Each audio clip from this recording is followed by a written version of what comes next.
You're watching the KOAM Morning News on Fox 14. Today, protests erupt in Minnesota after another black man dies at the hands of police. The moments that led up to the deadly shooting. While we've got blue skies outside of Television City, the cloud cover is going to grow, and a cold front has settled in. We'll have the latest from the Skywatch Weather Center.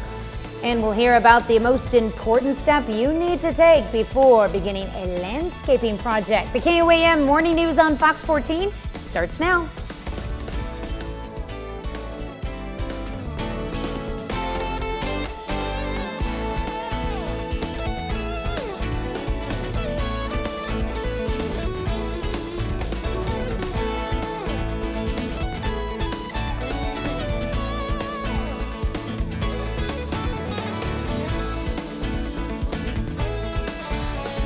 Thanks for joining us for the KOAM Morning News on Fox 14. I'm Tanya Bach. Anger and sadness sweeps over Minnesota after a black man is killed during an officer-involved shooting. The shooting happened just 10 miles from where George Floyd was killed during an arrest last May. 20-year-old Dwante Wright was stopped by police in Brooklyn Center, Minnesota over a traffic violation. According to Brooklyn Center Police, Wright had an outstanding arrest warrant. As police tried to arrest him, he got back into the car. One officer shot the man, who continued to drive several blocks before striking another vehicle and then dying at the scene. Demonstrators converged outside the Brooklyn Center Police Department last night. Officers in riot gear used flashbangs and chemical irritants to disperse the crowd. Police say body cams were rolling during the shooting and will be examined. A 28-year-old man is charged in the fatal shooting of one person and the wounding of 3 more at a convenience store in a small southern Missouri town. Officials with the Highway Patrol say Christopher Lindley of Thayer, Missouri is charged with first-degree murder and criminal action in the shooting at the Snappy Mart store in Kashkongang. He is being held without bond. Authorities say Lindley walked into the convenience store around 5:15 a.m. Saturday morning and started firing with a handgun. Oregon County Sheriff Eric King said Lindley knew at least one of the victims, but that his motive in the shooting is unclear.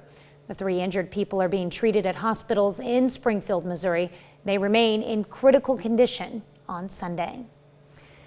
An investigation is underway in Branson after a mushroom hunter discovers human skeletal remains. Officials with the Branson Police Department say the remains were found in a wooded area near State Highway 248 and Gretna Road on Saturday. Police are now working to identify the remains. The police department says they do have a current missing persons case in the area, but they do not believe these remains are related to that case. 1 man is dead and 2 others injured following a crash in Woodson County, Kansas. The crash happened Saturday on U.S. Highway 75 and 10th Road, just 10 miles south of Yates Center. 83-year-old Raymond McIntosh of Buffalo, Kansas, failed to yield at a stop sign and collided with another vehicle in the intersection. McIntosh later died at the hospital. The 2 occupants of the other vehicle were taken to Coffee County Hospital with serious injuries. And another fatal crash on Saturday, this one in Lawrence County, Missouri. Officials say it happened on Missouri Highway 174, 6 miles west of Republic. The report says a car driven by 35-year-old Dustin Stockton of Aurora crossed the center line and struck another car head-on. Stockton was pronounced dead on the scene. The driver and passenger of the other car, Christian and Elizabeth Klingman of Ozark, were taken to Mercy Hospital in Springfield with moderate injuries. Ray Elena in Joplin headed to Carthage on Sunday for an event to benefit foster families. The consignment store asked consigners with unsold items to donate them for this event. Free foster family shopping included clothing, shoes, books, bedding, and more. Foster parents were asked to bring in paperwork with them showing proof of the children in their care. The consignment store says they recognize the hard work foster parents put in and are using this event as a way to give back. It's a big thing for them, I think, because a lot of times, they're only given so much, money to care for their kids. So I think every little bit helps. So we're very thankful that the consigners chose to donate these items that they can help these kids that are in their care. After the event, any unused items are donated to Crosslines Ministries in Joplin, and from there will go towards any families in need of extra help. 2 chefs are hoping their new cookbook will help those who have lost their taste and smell due to the coronavirus. The book is called Taste and Flavor. The British cooks Ryan Riley and Kimberly Duke say they engineered the recipes to aid those with a missing or distorted sense of smell. Now, smell is a big factor when it comes to how things taste. With their recipes, they aim to stimulate a nerve which triggers sensations when eating. Some of those foods include mint, wasabi, and cinnamon. In the recipes, they avoid foods like garlic, onions, and even chocolate because to those missing a normal sense of smell, those foods can taste awful.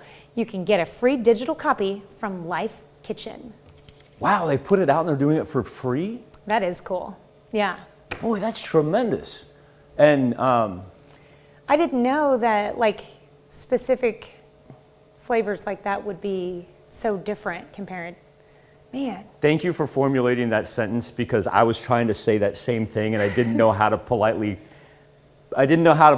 say it since didn't have to experience that. Yeah. Nor did I. I didn't know that. That's my ignorance. Just a few minutes ago, I was talking to our camera operator Brett about one of his family members dealing with the loss of sense of taste. So this cookbook is I'll just throw it out there. You folks know Tanya and I well enough for me to say this. My daughter, it felt like a month where nothing. And I didn't realize that with the chocolate now I feel bad as a dad. Just kept giving her chocolate. Hey, it tastes good, hon. Here, Caitlin, eat this. Just keep eating. No more chocolate, Dad. Thank you for that, Tanya. That was a good story right there. Skywatch Storm Tracker with a little bit of cloud cover beginning to grow just there in the northwest. And that'll be our theme for the morning, as we will have increased coverage at the Television City sky camera. Beautiful blue sky. As we just passed sunrise at 6:47 this morning. 48 degrees is where we stand right now. So we're getting that little post-sunrise dip in our temperatures, but it's still not too bad. 45 in Iola has been our cool spot all along. 48 in Joplin and 49 in Parsons. Pretty much everybody else. Look at that. 5-degree difference just down the road from Monette to Cassville. But no worries, as this system's going to stay to the north of Kansas City. Whole lot of action in the upper plains to the Great Lakes, but we remain on the quiet side. Now, we're not going to be able to get as warm as what we were yesterday because of the increased cloud cover that rolls through.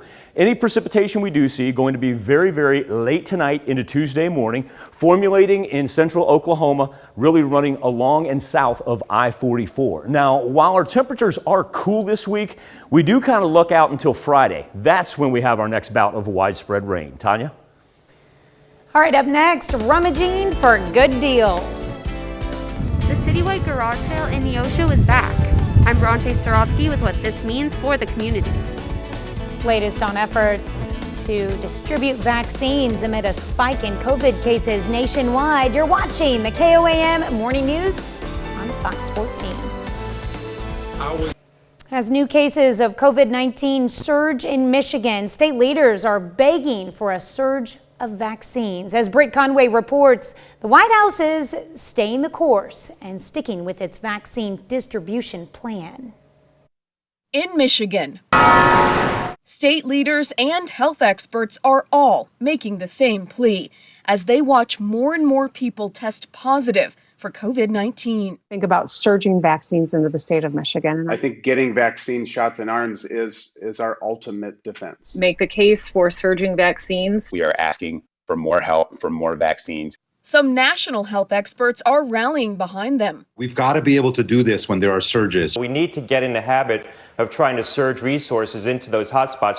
And Michigan is a hotspot. COVID-19 positivity rates haven't been this high here since the start of the pandemic, and hospitalizations are nearing peak levels. Governor Gretchen Whitmer is urging high schools to go remote, youth sports to pause, and people to skip indoor dining for at least the next 2 weeks. And a White House official tells CNN President Joe Biden told Whitmer the administration will send an additional 160 government personnel to help out with vaccinations, but no promise of more vaccines. We have to make sure we're doing this in an equitable way, in a fair way, and the way that we have been doing this is by adult population. We have to continue to push forward, making sure that we're getting as many people as possible vaccinated. But Whitmer says she'll continue pushing too. And I'm going to continue to fight for the people of Michigan. I'm Britt Conway reporting.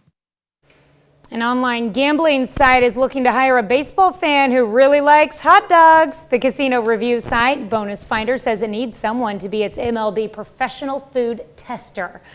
The chosen individual will get paid $500 to eat hot dogs and watch baseball games at Major League stadiums. Coolest job ever. You have to live in North America and be at least 21 years old for the position. Check. You also have to love the baseball stadium atmosphere, enjoy games, and be able to critique the quality and complexity of a hot dog. If you think you can handle that, you can apply for the job on Bonus Finder's website. Applications will be accepted through May 2nd. A winner will be selected on May 5th. And Michael is raising his hand. He is ready to take on these new job responsibilities. I couldn't leave you. You couldn't? Well, let's go together. We'll make Caden, a team we're thing. taking the show on the road, my friend.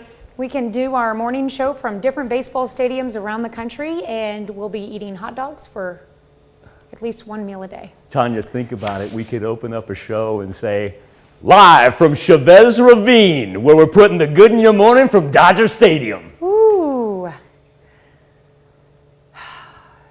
Caden, if you could line up that SAT truck for us, we'll convene after the show. Yes. I'm going to get the paperwork out right now and fill out our application. Thank you. Live look outside of Television City where, there's no place like home. We know that. 48 degrees is where we stand, with temperatures ranging from the mid-40s to the low 50s. Not a whole bunch of differential, even with the wind shifting in and coming in from the north right there, about 5 to 10 miles per hour. It's actually warmer this morning than what it was Sunday morning, but the big difference is our increased cloud cover is going to prohibit us from making it up where we almost got to 80 degrees yesterday. In fact, there are the clouds moving in from the northwest. But we're going to be on the dry side. So we kind of carved out a nice little niche right here.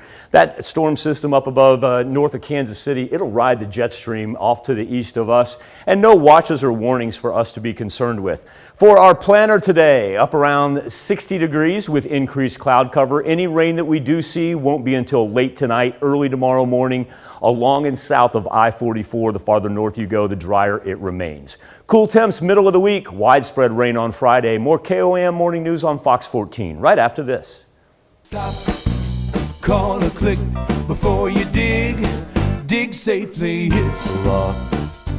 Welcome back to the KOAM morning news. Now that spring is here, and with the rain that we've had lately beginning to soften up that ground, may turn your attention to perhaps some landscaping work. And whether it be a garden, whether it be planting a tree, there's one thing that's really important that sometimes we overlook, and that's the fact that there's a whole bunch of utility lines that are planted on your property. I want to bring in Derek Leffert right now. Derek, thank you so much, number one, for joining us. Derek's from the Missouri Common Ground Alliance.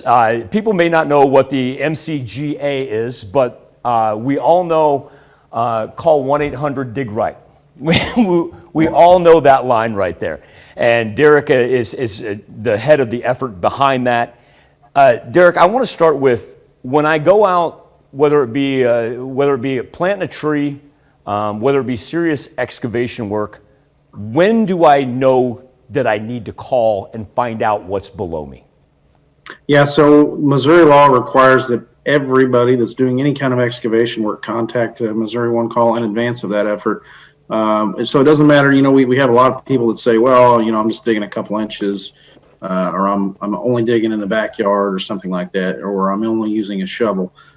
Anytime anybody's digging anywhere, it doesn't matter how deep they're digging, doesn't matter what kind of tools they're using, doesn't matter where they're digging. By law, they are legally required to contact Missouri One Call 3 days in advance from when they plan to begin their work. Great. I want to use that as a leaping off point because I may just be like, hey, I'm just planting a tree in my front yard. It's not a big deal, but you've seen the results of what happens when people don't call.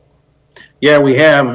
It's certainly unfortunate. The biggest risk is there could potentially be fatalities or injuries as a result of getting into gas lines or electric lines, and we saw that in Kansas City back in 2012, I believe it was. So there's certainly that risk there, but there's also the risk to be fined by the Missouri Attorney General's office, and then there's also the cost for damages to repair those damages. Oftentimes it can be very, very costly. So kind of walk me through the process here. So I've got a tree, I've got a large garden I want to do. I've got a weekend project here. How do I go about making sure that I do it safely? How do I contact you? So there's a couple of different ways they can do it. They can either call the 1-800-DIG-RIGHT, which, you mentioned the jingle. Everybody probably knows that jingle. It's remarkably effective. Or they can go to the Missouri One Call website, www.mo1call.com, and they can submit their information there. They need to do that 3 days in advance. So I would recommend, if they're going to do a weekend project, submit that ticket by Tuesday at the latest. Wednesday you still should be good to go, but Tuesday would give an adequate amount of time for folks to make sure that they get that submitted in time and get the utilities out there to get it marked. And so really it doesn't take any time for any of us to do it. We can simply go online, we can call the number, and then after that, what should I expect as far as when people show up on my property? What's the process after that? Yeah, good question. So basically what happens, you submit the ticket. It's going to take you 5 minutes tops, maybe 10, to submit the ticket online. And then from that point, utilities have 3 days to come out, or 2 days plus a day it's called in, to come out and actually mark the lines on the ground. So you'll see that all over the place. You'll see, paint marks. You'll see red, orange, blue, yellow, green, all kinds of various different colors out there with the flags. Essentially what you're going to need to do is make sure that you avoid hitting those lines in that area. There's if you hit one of those utilities within 2 feet of those marked lines, then you're going to be responsible for it. So basically, 3-day process, avoid hitting the lines, and that's what we're here for, and hopefully it works. Okay, Derek, I tell you what, as a property owner, you bring up a very good point right there as far as the leeway that I need to give and what I'm responsible for. I tell you what, I'm up against a break here. Can I convince you to stick around here and come back with us in just a little bit and kind of help me out with those questions? Yeah, absolutely. Love to. All right, we'll be back with Derek Leffert there from the Missouri Common Ground Alliance. Also, 1-800-DIG-RIGHT. That's all you have to do, 1-800-DIG-RIGHT. We'll be back with more KOAM Morning News and catch up with Derek here in just a little bit.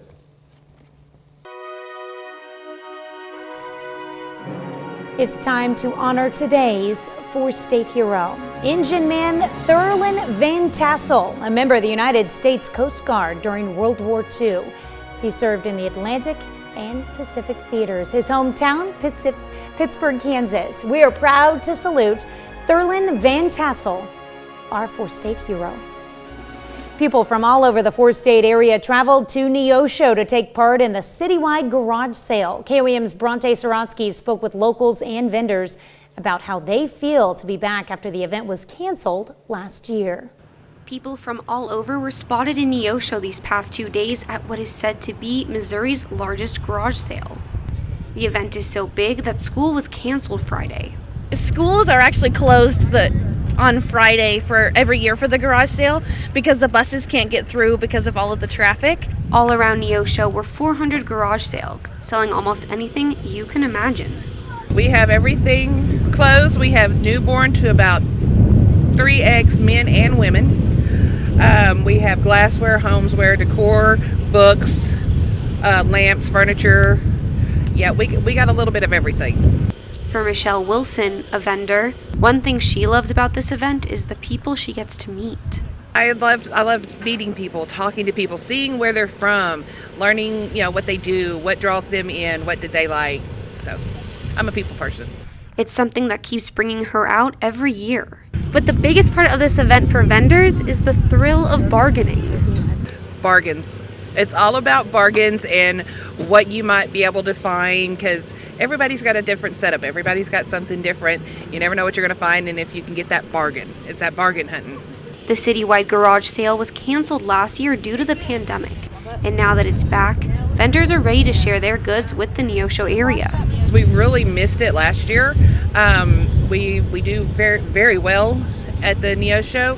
We're actually from the Jasper, Golden City area, but we come down because we do so well here. So it's well worth it.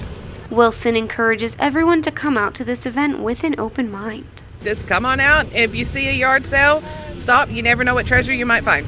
In Neosho, Bronte Sorotsky, KOAM News.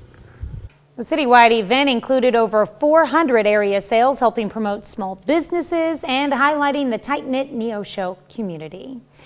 Another half hour of news and weather is just ahead. Coming up on the KOAM Morning News on Fox 14, we're going to tell you about a panhandling pooch in eastern Missouri and why passerbys can't resist those puppy dog eyes. And calling before you dig is more than just a recommendation. What you need to know about the Missouri one-call system. You're watching the KOAM Morning News on Fox 14. We'll be right back.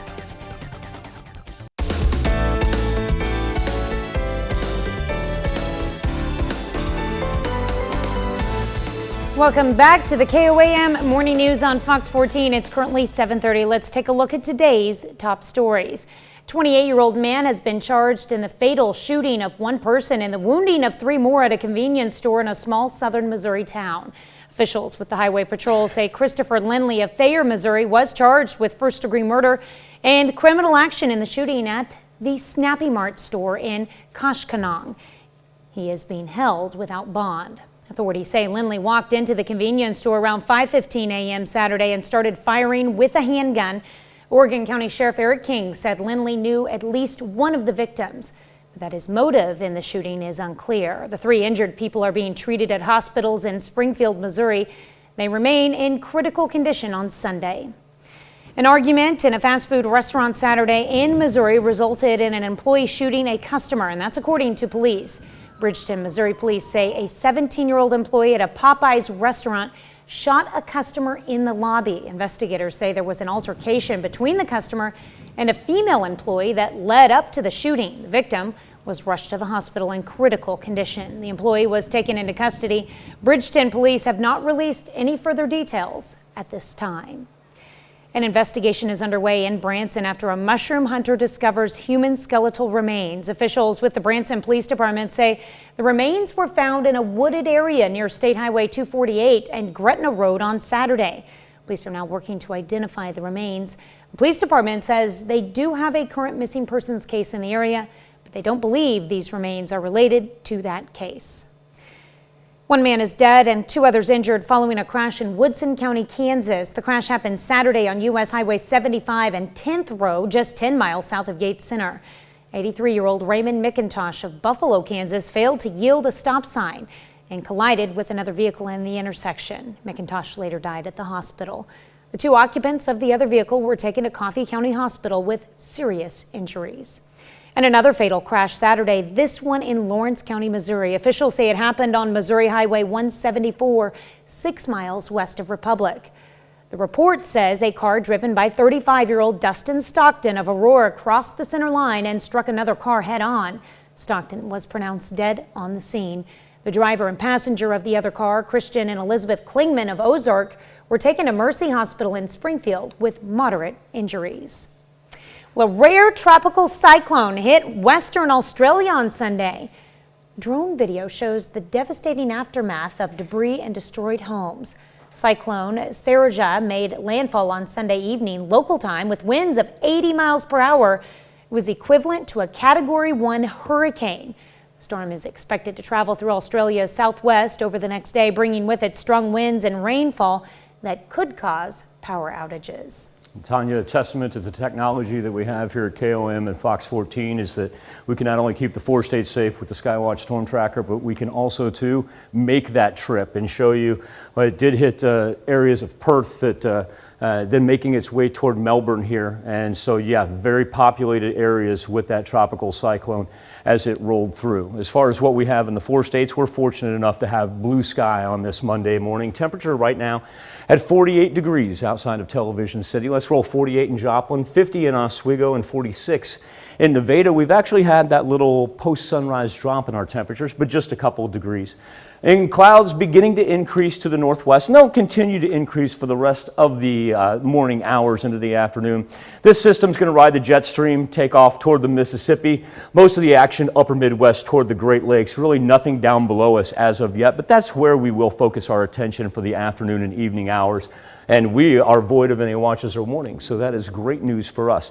Temperatures cooler than what you'd expect for the middle of April, only to the low to middle 60s, and that's because of our increased clouds and the fact that the wind continues to come in from the northeast.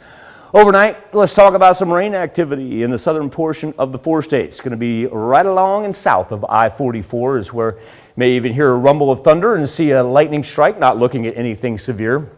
Anything that's above I-44 is going to be a sporadic raindrop, and the northern portions of the 4 states going to remain dry through Monday into Tuesday. Now, speaking of Tuesday, temperatures just going to be a little bit chillier than what we'd anticipate for this time of year all the way through the middle of the week.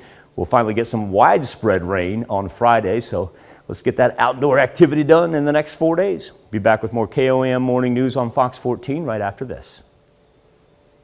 Stop, call or click before you dig. Dig safely, it's a rock. Welcome back to the KOAM Morning News. Earlier, we caught up with Derek Leffert of the Missouri Common Ground Alliance. You may also know it simply as the jingle, 1-800-DIG-RIGHT. And Derek was kind enough to stick around because we had some additional questions that we wanted to catch up on. And Derek, when you left us here, we were talking about property owner responsibility because, you know, whether it be a garden, whether it be a tree, whether it be a true excavation project. Folks, if you're going to put a shovel in the ground, it's state law that you need to call and make sure you know where your utility lines are. Derek, if you could just reiterate that point, because people may think, oh, it's not a big deal. It's actually a Missouri statute. Am I correct? Yeah, it is. And the Attorney General's office can actually take action against people that violate that law. So the penalty for that could be up to $10,000 per day per violation. If someone, you know, if they fail to contact us and it's reported to the AG's office, they can initiate penalties as a result of that. So, well, and it's not just the financial liability either. We're also, you know, God bless folks. We're, you know, personal injury, and Derek, you know, unfortunately, you know, is in his line of work fatalities. And so, yeah, we just need to be smart about this. You know, earlier you were talking about it's as simple as calling the number. You can do it online. Now, once they come out and they mark my property, I was under the impression that like that was a direct line, but you were just telling me that's actually not the case. I got to give myself leeway. Yeah, and the reason for that, you know, it's hard to find something that you can't see. So the locating of those utilities is not an exact science. It's getting better. It's progressively getting better, but there are still, you know, opportunities for error there. So that's why there's that 2-foot zone on either side of the buried utility that people have to be careful in. So essentially, if you hit something within 2 feet of those of those markings, then you're going to be responsible for the cost of repairing that in most circumstances. And so honestly, once I see those lines out there, best thing 2 feet either way. My best bet is to probably go 3 feet and make sure I'm safe. Now, with that being said, when somebody comes out and marks my property, how do they explain to me what each of the spray painted lines mean? Do I need to be there when it happens? What do I need to know as a property owner? Yeah, good question. So no, you don't need to be there. They'll come out, you know, within the 3-day period. They'll mark red for electric, yellow for gas, orange for telecommunications and cable, blue for water, green for sewer. I'm sure there's some I missed, but that's really kind of what designates what those lines are. And then there's certain standards that the utilities have to follow as far as the markings. So if there's multiple lines there or there's oversized lines, whatever the case may be, and all that information can be found on our website. Derek, that's one thing I wanted to point out there. It's not like you have to wait in between 8 and 5 to give Derek and his gang a call.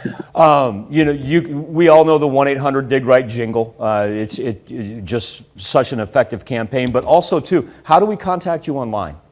It's www.mo1call.com. And, you know, there's a wealth of information on that site. In addition to the information that you can get, you can also submit your requests online. If you'd rather not call, you can do it as a homeowner. It's actually probably easier to do it online than it is over the phone. And just to reiterate what Derek said, remember, if you're going to do this weekend project, you got to remember what would you say, 3 days lead time? Yeah, 3 days is what's, you know, that's the time that the utilities has by law to get out and get it marked. So just to be safe, you know, I would say call in on Tuesday. Tuesday doesn't count. Wednesday and Thursday is your 2 working day wait, and then Friday you should be good to go. But if for whatever reason one or more of the utilities didn't mark the lines, and you got to call us back and let us know that they didn't, and then they had 2 hours from that point to get out. Derek, you have been a wealth of information this morning. Derek Leffert from the Missouri Common Ground Alliance. I want to thank you for your time, sir, and thank you and your entire team for keeping us safe. We greatly appreciate it. Appreciate the invitation to be on. All right. Thank you, Derek. We'll be back with more KOAM Morning News right after this. National Pet Day over the weekend. A KOAM News Now Facebook page. I'm going to roll these. Ashley Grillett with a great shot of Marley, who knows how to pose for a camera. And there's Ashley's cat, Jewel. Jewel not posing, instead catnapping. Tara Sanders has Axel on the left and Gracie on the right. They go by birthdays this month. Axel's going to be 8. Gracie's going to be 6. I love that, some of those smiles. This is Penny Graves' dog named Jessie, and I love this. Chihuahua and some other kind of terrier taking a break in the sunshine. Heather McCord Brown, the Chiweenie named Sergio. We've got Jack Kennedy, who always wishes us a good morning. This is Rudy. This is John Trebian's Rudy, 7 months old and 90 pounds. My goodness, John. Becky Mangarelli has a dog named Suki. I love the Royals bandana right there. That did not get lost on me. And Melinda Gardner has Lily. I think Lily goes everywhere with Melinda because she says it's her little shadow. KOAM News Now Instapoll, dogs overwhelmingly winning this one with 77% of the vote. Tanya? All right, thanks, Michael. Well, former baseball star Alex Rodriguez and e-commerce mogul Mark Lowry are buying the NBA's Minnesota Timberwolves. The $1.5 billion sale also includes the WNBA team, the Minnesota Lynx. Current team owner Glenn Taylor will maintain control of the team for the next 2 years while Rodriguez and Lowry come aboard. Federal Reserve Chairman Jerome Powell says the U.S. economy is at an inflection point and that he expects growth in hiring to pick up in the next few months. Powell told 60 Minutes last night that he also does not expect to raise the Fed's benchmark interest rate this year. Earnings season kicks off this week as companies report their first quarter results. Financial giants Bank of America, Goldman Sachs, and JP Morgan Chase report later this week. So will more consumer-based companies like Rite Aid, PepsiCo, and Bed Bath & Beyond. We'll be right back with more after this, but first let's take a look at the market prices before the opening bell.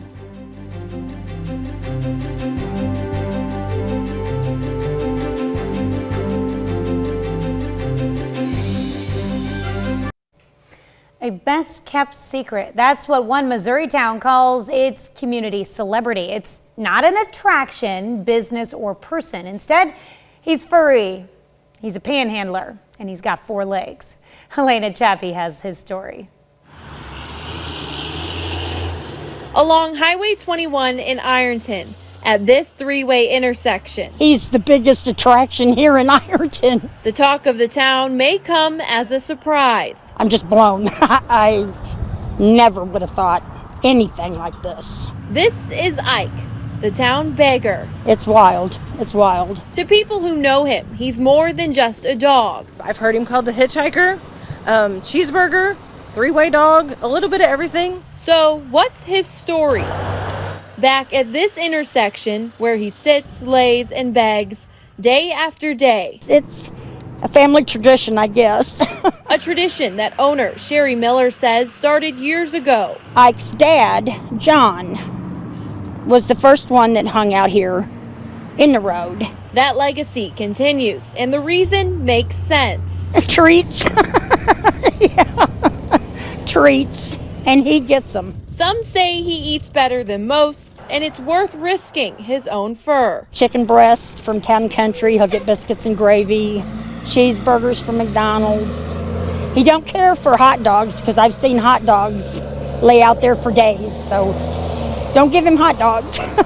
Ike has made a name or two for himself here in Ironton. The sheriff, the mayor, the Ironton Welcoming Committee, the highway hound, ghost dog.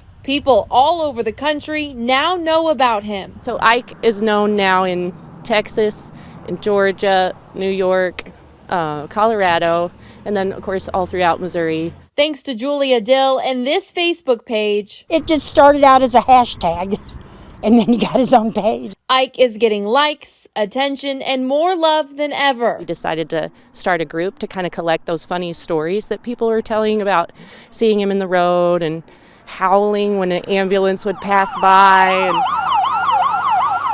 And now his fame is going above and beyond to help the community. With money from Ike for Mayor t-shirts and Ike Road signs. And we decided, let's support Backpack Impact. It's a local organization that's their funds send meals home with kids on the weekends from school. So if you see Ike, the three-way dog, just know he's doing what he does best. He does what dogs do, but he does it out on the road. He doesn't care. Now, in case you're wondering, Ike does have a loving home just near the highway. If you happen to see him, give him a treat or two, but just let Ike do what Ike wants to do. To hear more about him, you can follow his Facebook page, Fans of Crossroads Dog. And it's great that he's now raising money for kids in the backpack lunch program there. It's a tremendous story, and when I saw he was in Ironton, it's a tremendous little town. If you're ever at Mark Twain National Forest, it's just on the other side. If we go to the Skywatch Storm Tracker here, Tanya, I'll give you an exact idea of where Ironton, Missouri is. Truly a beautiful place. I've never spent a whole lot of time there, but I've driven through it. And that's why when I saw the story and where it was, I was like, how cool. It's not a big place. Well, I mean, you just showed the intersection that he's at right there at the crossroads. Yeah. So he hangs out there. As long really as the weather's good, he'll probably be there. You're gonna take a spring trip or a summer trip out to Mark Twain National Forest. That's where you can find him. That's a live look outside of Television City. What a gorgeous Monday morning that we have right now. 48 degrees, so we've actually dropped just a couple of degrees post sunrise. That's perfectly normal. Cold front has kind of settled in with the wind blowing in from the north, but a clean Skywatch storm tracker, a little cloud cover developing up to the northwest, and that will be our theme for the day as it will continue to increase the cloud cover. That rain that you see up there at the Missouri-Nebraska state line, that'll continue to move to the east. That won't affect us at all and void of any serious watches or warnings, so that's a good thing. Highs today, though, only in the low to mid 60s because of that cloud cover. Let's talk about what develops here overnight, because we are going to pick up some rain down in the far southern portion of our highlighted counties, northeast Oklahoma, northwest Arkansas, and south of I-44 through southwest Missouri. That could involve a rumble of thunder, lightning strike. Not looking at anything severe. We're out of the threat of any high winds or hail, so that's a good thing. Cool temperatures all the way through the 7-day forecast, but a good opportunity to get things done from Monday through Thursday. Outdoor work that needs to get there before Friday, because that's going to be cold and rainy. We'll be back, wrap up this edition of the KOAM Morning News on Fox 14 right after this. Welcome back to the KOAM Morning News on Fox 14. Here's what's happening today. This week, America's supply of Johnson & Johnson's single-dose vaccine is expected to drop some 86%. A contamination issue at a Baltimore production plant forced about 15 million doses to be thrown out. More than 35% of Americans have received at least one vaccine dose. More severe weather struck Florida on Sunday. A massive storm brought heavy rain, as seen here in Tampa, as well as damaging winds, hail, and lightning to parts of the state. Authorities say a 17-year-old girl was killed when the car she was driving collided with a downed power line. Hideki Matsuyama won the Masters tournament Sunday in Augusta, Georgia. The victory comes 10 years after his debut as the best amateur at Augusta National. He's now the first Japanese golfer ever to win the green jacket. Congratulations to him. Let's check in with Michael with a final look at your forecast. Tanya, temperatures up into the mid 60s, and I've been wanting to get this in all morning long, so we're going to do anything you need to get done outside. It's looking good and fair all week long. And the reason being, we're kind of on the calm and cool side until Friday, widespread rain and temperatures in the 50s. You got just a second here, Tanya, to talk about two things just real fast? Sure. Number one, that is an estimated $1 billion win for Matsuyama when it comes to endorsements out of his native country of Japan. And also, too, he joins the likes of Phil Mickelson and Tiger Woods to not only go low amateur, but then come back and win the green jacket. That's so cool. So cool. Congratulations to him. Well, Saturday, the Joplin Empire Market hosted its 3rd annual Paris Week. The event takes the culture and food of Paris and brings it to Joplin. The market encouraged the public to take part by dressing up and wearing things like berets. Vendors at the market took part by using their creativity to put a Parisian twist on their items. Everybody's put a little bit of a special French twist on what they're doing here at the grill. My wife is cooking up some special brisket sandwiches on French baguettes with some cognac sauce and so forth, and of course French beignets. Nice. Although this event usually takes place in February, it was postponed to April this year due to the pandemic. Thanks for letting us put the good in your morning. Back with more news and weather and a raspberry beret when we see you at noon. Have a great morning and an even better day.